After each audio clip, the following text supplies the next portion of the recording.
Welcome in everyone to the Larsonland podcast. I'm your host, Sawyer Hill, and as always, I'm joined by my co-host, Dylan Bradshaw.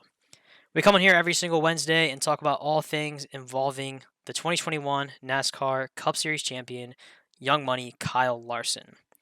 Dylan, it was a busy weekend of racing.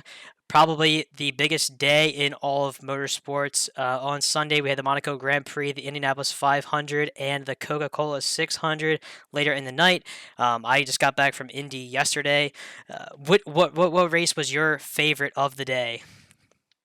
Yeah, I'm gonna have to go with. I was looking forward to the 600, going into the weekend, but I might have to go with Indy after the result of Charlotte. But how was Indy? You actually went, so how was the atmosphere, the experience, everything? Yeah, first time at the Indianapolis 500.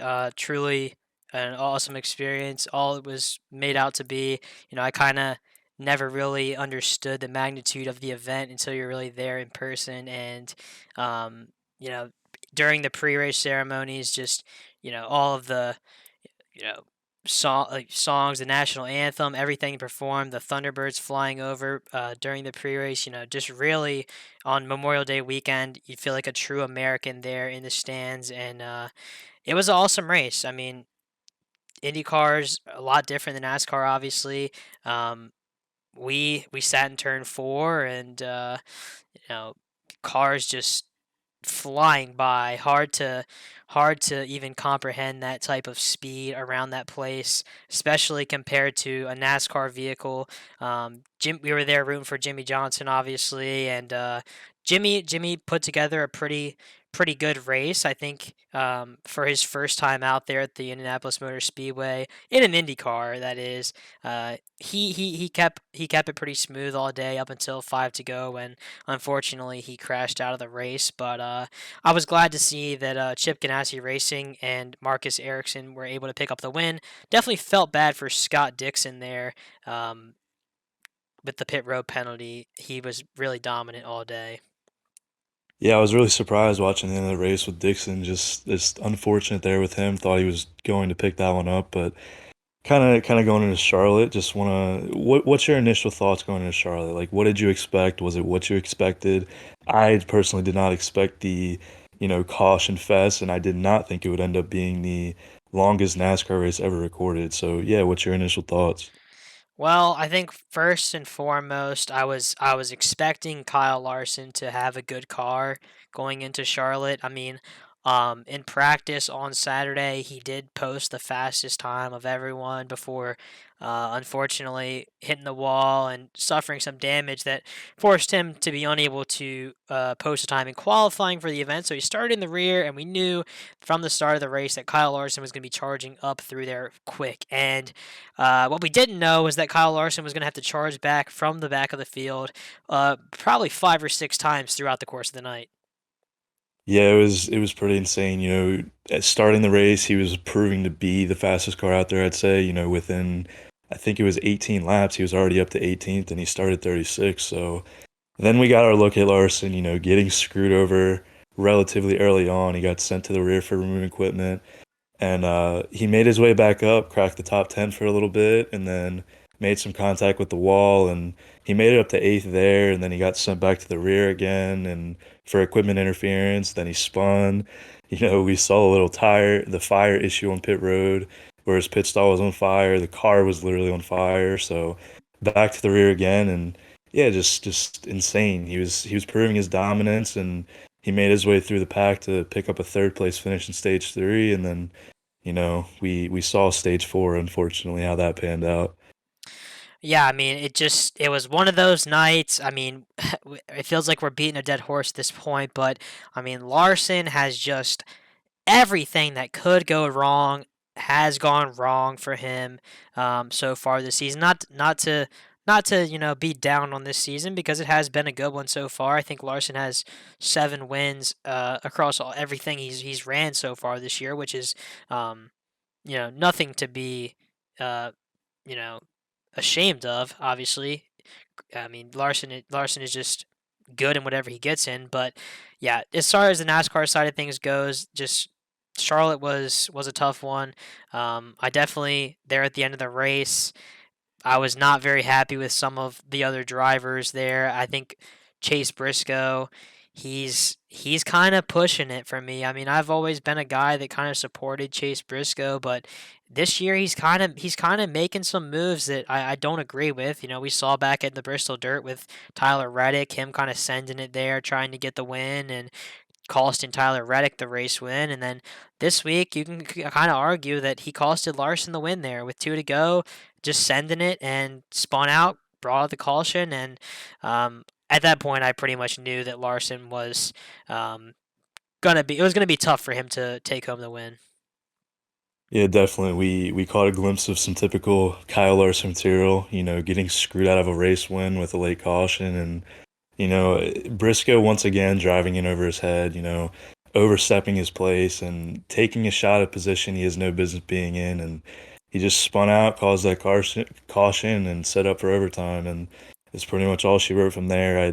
Like you said, I thought the same. Once I saw that late caution throw, I pretty much accepted defeat at that point. And we saw in overtime again someone driving over their head, Dylan, and caused that incident that ultimately wrecked Larson as well as many others, and leaving space for a Mickey Mouse Hamlin win. And we had guys finishing top 5 to 10 that really had no business being there. Cars like Larson just so much faster than everyone else there in Charlotte, and it's just it's annoying. I'm most frustrated at the Briscoe situation because it wasn't the first time, as you said, we saw with Bristol Dirt, he screwed Reddick, and then the whole Dylan thing, he might be driving the three, but he isn't number three. Don't know why he would make a move like that, four wide at Charlotte on restart. He was on four tires, and I think if he played his cards right, he could have made the pass later on. But at the end of the day, we can look at the ninth place finish as a win, I suppose, because all the drama that took place early on, but. It's just annoying. Larson had that in the bag. It would have been back-to-back Coke 600s, but nothing much you can do about it. Yeah, and I think we got to look at, like you said, we got to look at the bright side of things. I mean, Kyle Larson, I think undisputedly had the fastest car of the race. I think nobody was going to be able to touch him. If he had started up front and didn't have the problems that he did, I mean, I think that this would have been a Coke 600 just like last year where Larson leads so many laps. And um, just didn't go that way this year, but I think it's definitely it looks good for this number 5 team. I know we keep on saying it, but it's going to come around here. I mean, you can't keep running this good every single week, having fast race cars every single week, and not seeing the results. I think the results will come, and not worried about this team at all. I mean, we've got teams like Hamlin who has 2 wins, and I mean, in my opinion, Hamlin hasn't been good at all this year. I think that good for him, he's got 2 wins, but compared to Larson, I don't think that Hamlin has had the speed. He's just been there, and he's kind of stayed out of trouble a little bit more since the first couple of the races of the year. And I think Larson will begin to kind of dodge some of these bullets moving forward. Yeah, I agree. We were looking at it last night. Hamlin has 2 wins to Larson's one, and Hamlin's still, what, only 4 points ahead of Larson. So, Larson has that win at Auto Club, locking him for playoffs. So, with the way the format is, the wins really aren't as crucial as we were talking about last night.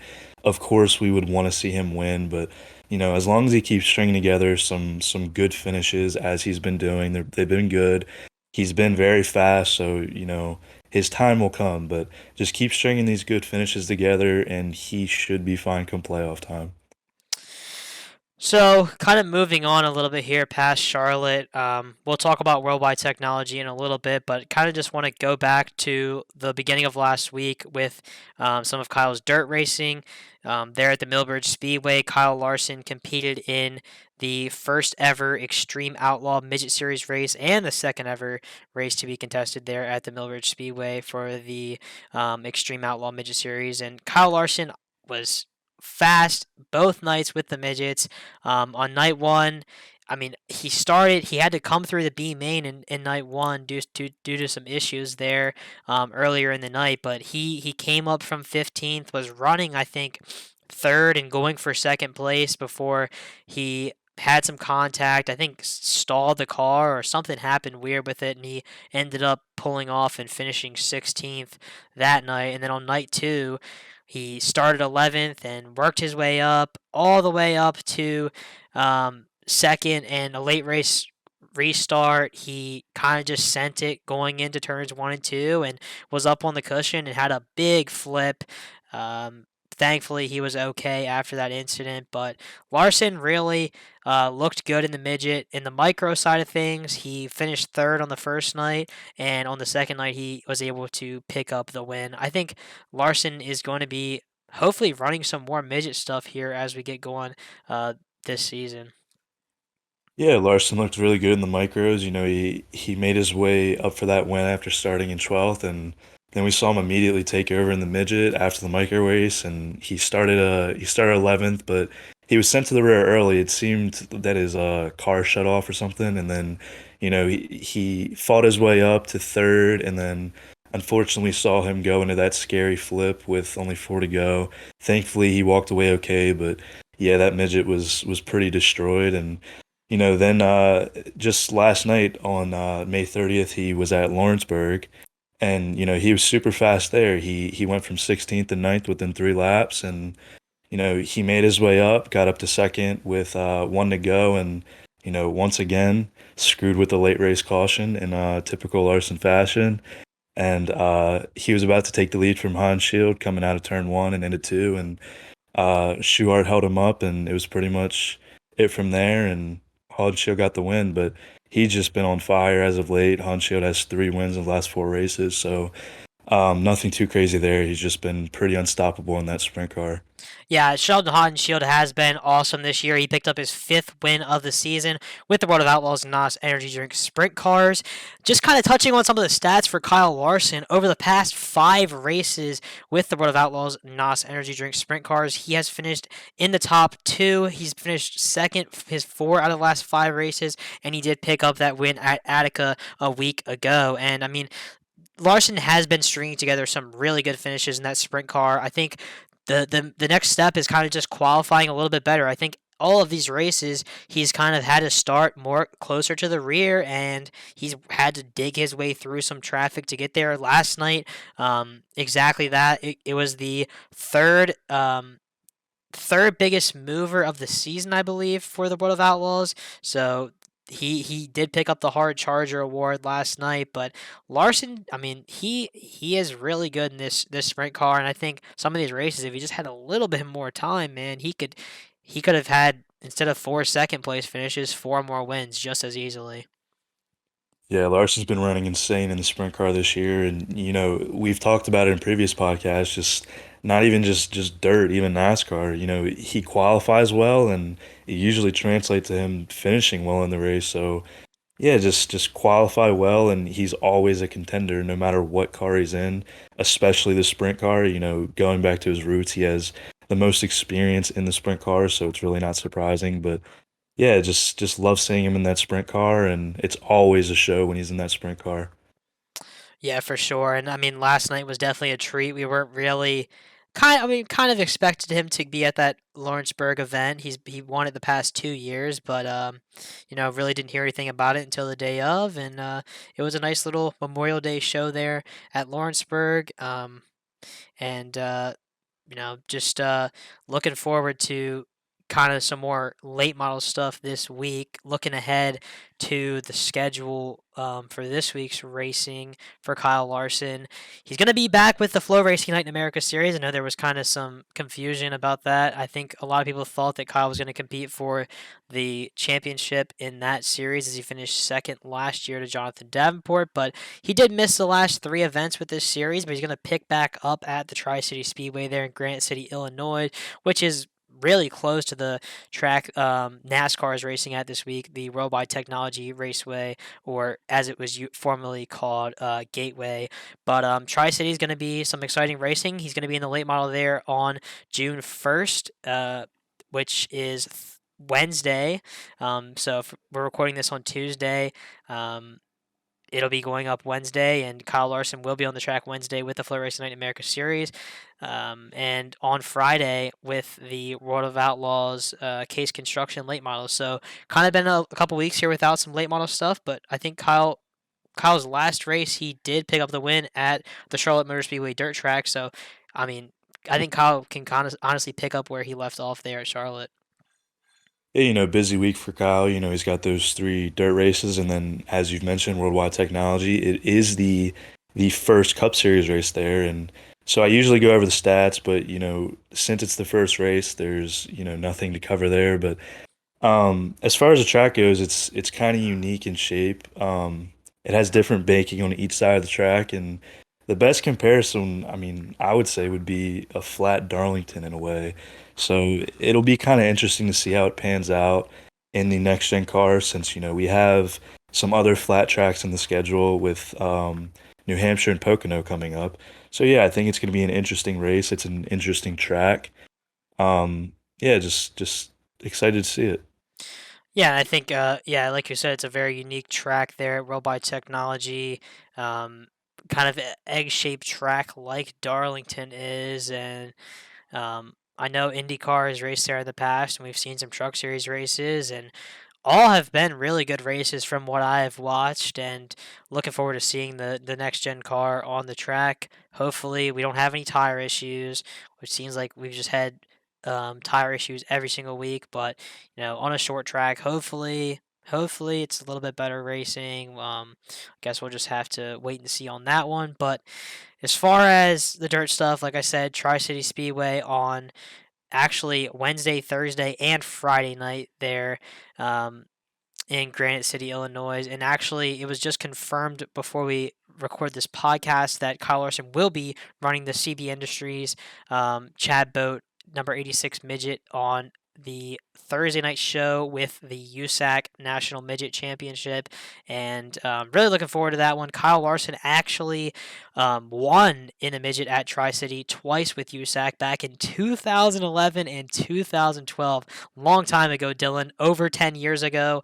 But do you think that'll translate a little bit to this weekend? Yeah, I definitely hope so. He's been running pretty good in the midget, as we covered a little bit ago in the Millbridge race. He started kind of back there. He always proves to be fast. He made his way up to third, and just hope nothing goes wrong for him here. He hasn't had the best of luck in the cars he's been in, but yeah, just love seeing him in the midget. He always is fast, and I do think it will translate over. It doesn't matter how long it's been. He always has a feel for you know places he's been before. For sure, and I mean this has been such a it's been a drought in the midget for Kyle Larson. I mean, kind of a little bit of a disappointing Chili Bowl season this year. Back in January, he didn't win anything there at the Chili Bowl, and it's been since November 19th back at the Placerville Speedway, after Kyle Larson won the NASCAR Cup Series championship, to back to when he won his last midget race there on November 19th. So I know Kyle Larson is hungry for that midget win. It's been a while, and I think he's going to be very strong there on Thursday night. But really just looking forward to a loaded dirt schedule coming up. We have racing Wednesday, Thursday, Friday, Saturday, and Sunday with Kyle Larson. So, kind of just looking at the times for NASCAR's schedule this weekend. Practice will be on Friday at 5:05 p.m. Eastern Time on Fox Sports 1. And then on Saturday, qualifying will be at 11 a.m. on Fox Sports 1. And then on Sunday, the race, which is only going to be 350 miles, kind of a shorter race this weekend there at Worldwide Technology. That'll be at 3:30 p.m. Eastern Time on Fox Sports 1. Um, Dylan, do you have any final thoughts for today's show? Yeah, just wanted to touch on the worldwide technology odds. So the two Kyles and Kyle Larson, Kyle Busch are once again the favorites to win the race going into the 2022 Enjoy Illinois 300 at Worldwide Technology Raceway, and they both have a plus 800 chance to win, which means if you bet $100 on Larson, you would win 800. And it seems like a common occurrence here every week that Larson is pretty much marked down as the favorite going into these races. All right, so hopefully a little bit better result this week. I know ninth place last week wasn't terrible, but definitely had a winning car, and hopefully Kyle Larson can take it to victory lane there. He is going to be running that red Valvoline scheme this week for the second time this season. Hopefully a little bit better luck than what he had at Phoenix with some of the engine issues. So thanks again, everyone, for tuning in and listening to the show. As always, check out the links in our description for some awesome Kyle Larson Facebook groups. We'll be back again next Wednesday to recap this weekend's race at the Worldwide Technology Raceway, as well as all as the dirt racing on Kyle's schedule. If you're watching this on YouTube, please don't forget to like this video and subscribe. And if you're listening on Apple Podcasts, please follow our podcast so you don't miss a thing. Have a great rest of the week, everyone, and enjoy the on-track action over the next week. We will see you in the next episode.